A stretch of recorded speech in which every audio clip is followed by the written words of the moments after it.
আবু বুরদা রাদিয়াল্লাহু তাআলা আনহু থেকে বর্ণিত, তিনি তার পিতা হতে বর্ণনা করে তিনি বলেন, আল্লাহর রসুল সাল্লাল্লাহু আলাইহি ওয়াসাল্লাম বলেছেন, 3 ধরনের লোকের জন্য 2টি পুণ্য রয়েছে।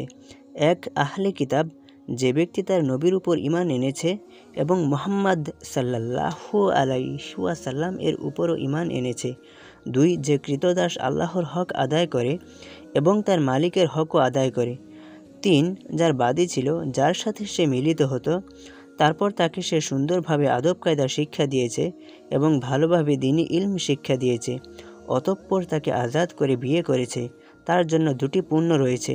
অতঃপর বর্ণনাকারী আমির রহমতুল্লাহ তার ছাত্রকে বলেন, তোমাকে কোনো কিছুর বিনিময় ব্যতীতই হাদিসটি শিক্ষা দিলাম, অথচ পূর্বে এর চেয়ে ছোট হাদিসের জন্যও লোকেরা দূর দূরান্ত থেকে সওয়ার হয়ে মদিনায় আসত।